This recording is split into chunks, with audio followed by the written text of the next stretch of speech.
Today we're going to talk about homelessness because there's an interesting article that I want to go over, and I got Ali with me, so we're going to see how we're going to figure this all out. So the article is basically saying homelessness in America reached a record high number in 2024. A government report shows in January people experienced homelessness shot up by 18% to roughly 770,000 people.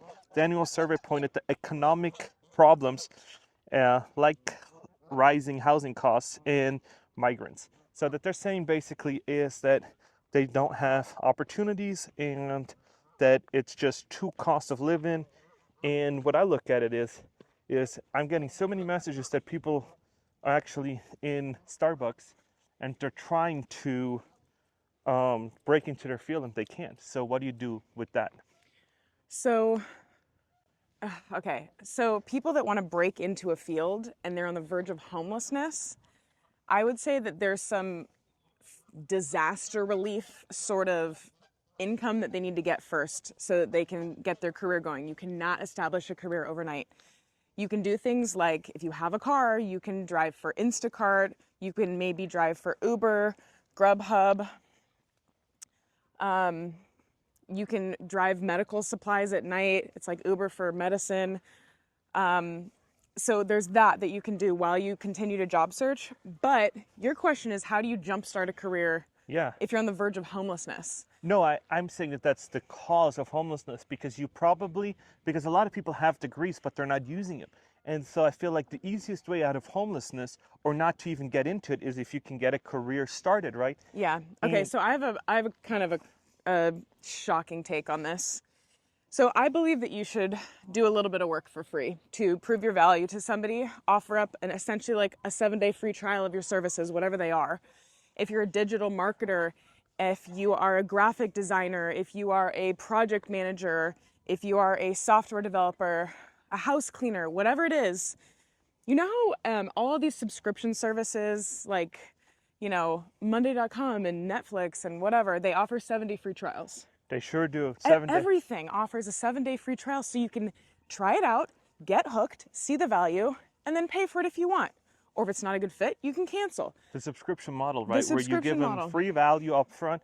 And Alex Hermosi and all these top creators actually do that. And we do that in our free community also, where you can join. And then if you like it, you can pay for upgraded services where there's no ads, but you can still try this out, right? For no cost to you, basically. And then if you like it and are like, oh, you guys are helpful, and there's a lot of stuff that I want that I have to unlock, and then, yeah, it costs you some money, but the value is so much greater. And so you're basically saying that should be, that should be in your... It could be an option for people. You're essentially taking the risk out of hiring you. People want to make low-risk hiring decisions. That's why internal referrals are such a great idea. Instead of hiring a stranger, you're hiring a friend of a friend. Like dating. You don't want to date a stranger. What if they're a serial killer? Instead, you can date a friend of a friend. It's a low-risk decision that you're making for a commitment. So I think that if you want to jumpstart your career, you can figure out what your skills are, what you're good at, what sort of deliverable you can deliver to a customer. You don't have to be a small business, but I mean, if you are a graphic designer, you deliver beautiful looking graphics or templates to your customer, whoever is hiring you. Hey, just on a quick side note, I know that you're probably watching this and are not subscribed, so please hit that like and subscribe button because 80% of you guys are watching are not subscribed. So please do so, and I'll see you in the next one. Thanks. So you can do freelance work if you don't want to go for a salaried role and you want the freedom. So there's websites like Upwork.com, Fiverr.com that are freelance websites, meaning you can get paid per job. To do that, right? To do that. And so if you want to make money right away, you can make accounts there. And you can, we get emails all the time from people that do SEO for YouTube, search engine optimization.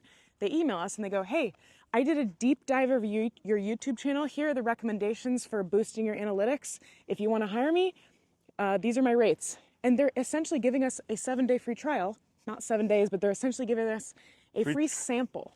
It's upfront work, right? It's almost like a college degree. You put the upfront work in, and then after you did the upfront work, you kind of reap the benefits of all that kind of stuff. So yeah, but people are not going to like hearing this because nobody wants to work for free. But if Yeah. you are not working, period, maybe you need to give it a little gas and put a gallon of gasoline in the tank for free first before you really get your car rolling down the road. I'm not saying you need to work for free forever. Please don't do that. That's a terrible idea. But just think about giving people a free sample of your work so that they can see the value and then they might hire you. Yeah, that's something said about, like getting your name out there and break into an industry, because I've been seeing LinkedIn. What do you think about this? So I've seen LinkedIn posts, and I'm going to put it on here, and they said that there's LinkedIn has these posts of free internships where they're not paid for. What do you think about those? What do you think? Okay, I don't like the idea of free labor for a long So period what? of time. So what's the difference though? What's the difference between doing a free internship and then saying like, hey, I'm gonna do this for a little while, right? And it's like, hey, I'm a college grad or something else, and you get a free internship, and then you try to leverage that internship into. Are you talking about LinkedIn, the company is hiring free No, interns? Or no. people are posting People are about posting. Okay, so one thing that could be good about a internship where you're working for free, this is probably the only good thing, two good things. You're getting experience that you can add to your resume or your project portfolio, and also you're able to network with the people at that company. And maybe they have friends of friends that are hiring, or maybe they will bring you on full time and pay you at the end of your internship. But besides those two benefits, I think free internships are really dumb. And I might sound like I'm contradicting myself because I'm telling you guys to give somebody a free sample or a free 7-day trial of your work. But an internship to me sounds like a 3-month-long thing. And if you're doing something for 3 months for free, that I do not support. Something where you're working for a couple hours for free, that's understandable. People can get a taste of your work then. But I mean, a free internship sounds like a company's trying to save money. And also, that sounds like they're just hiring entry-level work and they don't want to pay for it. Yeah, and those were the thoughts that I was thinking. I was like, hey, the free internship kind of sounds like, oh, this, you can kind of grab this opportunity and gain a little bit of experience, and then you try to leverage it into it.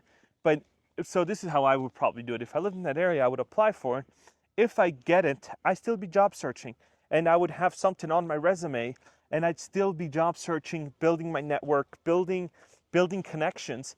And then, hey, it's not paid. So if you're not paying people, and this is kind of like my opinion on it, if you're not paying people, you can't expect them to go above and beyond, right? So if you're gonna say, hey, I have an interview at 2 p.m., right, or at 9 o'clock, and they're not paying you, and you have another meeting with that company that wants to hire you, you're just not gonna do it, right?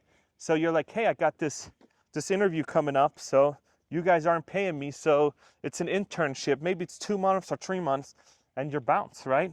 Yeah, I see what you're saying. I do disagree with you. But Why not? So what do you think? Why would you? so you're saying if you're doing something for free, you're not going to be motivated to go the extra mile. I disagree. And I think if you have a shot at a free internship, although I'm not supporting the idea of free internships, if you get this and you have some sort of income to live off of besides that, and you want to do this internship to sharpen your skills and to network with people, I say freaking go the extra mile. I always try to go to the extra mile with whatever I do, so people are always wowed by my work. Not to the point of burnout, but I don't think that you should just half-ass something because you're not getting paid for it. This is essentially an opportunity for you. But I mean, unpaid internships are so Crazy. lame. I would not tell anybody to do that because there are plenty of paid internships also. Yeah, no, I get that, because I'm also looking at like, okay, so you're breaking into an industry, and I always feel like getting a shot at anything is always the hardest. Like once you're in an industry, it is easier to then get the ball rolling. I always feel like getting that first opportunity is always the hardest. It's not that, oh, making it from Wait, manager one to can I manager interrupt two. you? Can you show people where we're walking right now? We're about to walk past these geese, and I'm so afraid that they're gonna bite us. No, they Okay, don't. we're good. We're good. Whew. I see what you're saying. Because if you get Yeah. the first opportunity, you know, like the first opportunity is always your hardest, right? If you want to break into tech, the first opportunity is always going to be your hardest. And I talked to somebody at LinkedIn that actually worked at LinkedIn, and they said, oh, where do FAANG companies hire from? Other FAANG companies. So if you're working at a FAANG company like like Meta, Facebook, Google, um, or I some, think it's Mama now, not Fang. It's yeah, Meta, Amazon, Microsoft, something else. But yeah, no, but okay, instead of a free internship, here, let's walk a little quicker. So, let's walk over here. okay, let's walk over here. So, instead of a free internship, you can make a free internship for yourself at home. You can enter this prompt into ChatGPT or Gemini, and you can say, instead of having an internship, you're gonna help me gain experience with a do-it-yourself, a DIY project at home. I'm looking for a career in, describe the career or the title you're looking for, in X industry, whatever. Give me some sort of case study or project or DIY thing that I can do at home that is essentially kind of like an internship that'll take me a month or two and give me some sort of tangible deliverable I can have at the end that I can showcase in an interview, in a future interview. Okay, Then you so don't even need to do a free internship. yeah, that's definitely one way of doing it. So one of the things that I'm always looking at is how do I leverage my opportunities that I got into the next one, right? Because that's how I see all these super wealthy people do. They leverage one opportunity, and then they kind of leverage that one into the next one and the next one, right? So because it's easier to work, like I said, at a FAANG company, to work at another FAANG company, because they showed me the back end of LinkedIn where they said, hey, and this is what I wanted to buy, that software that's like $12,000. And that's why I'm hoping you guys become channel members so I can buy that at one point. And it's super expensive, but they see exactly who moves around, and they say, hey, if you're working at Google, Alphabet, right? And most hires from Alphabet come from Meta. And where you're looking at Meta is this other company, Twitter or whatever it is, right? And so you see that they have preferences where they hire from. And it's like that in the industry, right? When you work in med devices, it's like, hey, you work at this med device company, so let's get some knowledge, and we hire somebody else, right? But it's like, how do you get started? Because once you're in it, I feel like you're gonna be good. You're not gonna shoot, like when you're on a career track, the likeliness of you becoming homeless isn't that great unless you lose the job and you leveraged, your leverage to the teeth with debt and all this other stuff. But most people that you've known that work in tech weren't homeless, right? No, but I've seen some amazing come up stories. I really have seen some amazing come up stories. And what all those people have in common is initiative. They take initiative, they go the extra mile, they give 11-star service, they under promise, over deliver. Yeah, nobody's just cruising and getting these jobs at these amazing Companies, right? companies. No. And the reason that all these companies, one reason why all these companies hire from each other, and it's so incestual in this little tech bubble, is because they know that they all have really high standards for their people.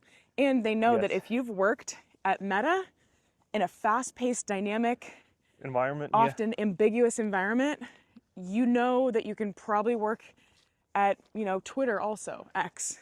And it's funny because once you're in it, like let's say you have a manager that worked at Meta, right? And then manager goes from Meta to Google, and all of a sudden he's like, yo, I really liked working with John.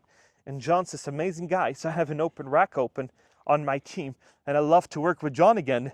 And so then they're like, hey, this guy he showed up on time, his meetings were spot on. So then they're like, hey, I have an open rack open. Why don't you come work for me a little bit and come and and then they move around.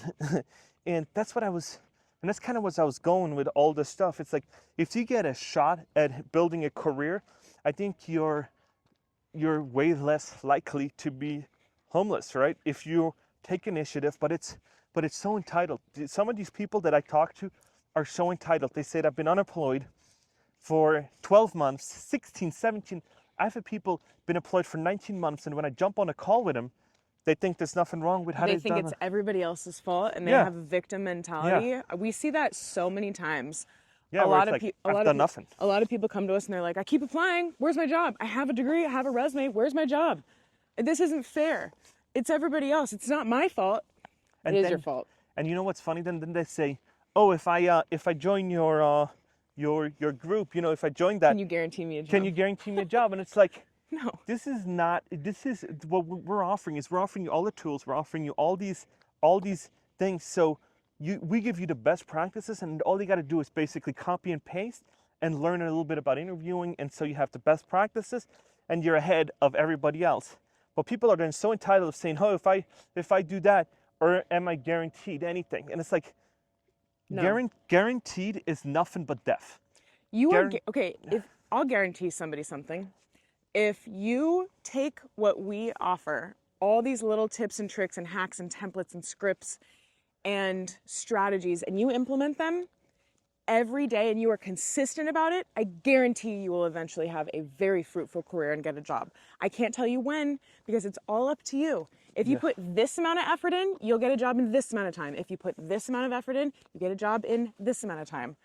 So that's basically what we're teaching people to do. But yeah, I get those people too that are like, that have terrible attitudes. And it's like, okay, so one of the things that I think is actually kind of funny is when they have these attitudes, they come up and they say, oh, you know, I want this, and it's like, okay, you're not in 2019 where during the Great Resignation where you can just demand a whole bunch of things and do it. No, now you're like, okay, let me take a $5,000, $6,000, $7,000 pay cut, and maybe title decrease.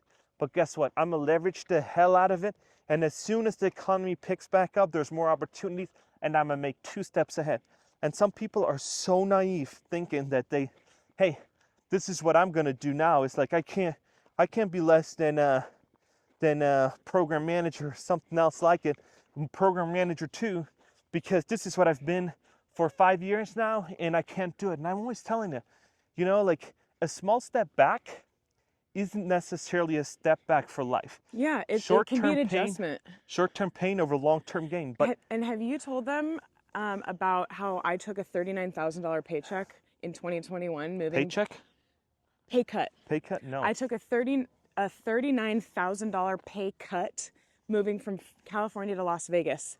At the time, we talked about it and I was like, look, this feels like a step back in my career. And Rico was like, no, this is a small sacrifice. This is 1 step back, 10 steps forward a couple of years from now. And you were absolutely right. Business Insider, I posted about it on social media. Business Insider contacted me and they wrote a huge article about me, and they had me verify all my paychecks, all my pay stubs, my pay cut, my taxes.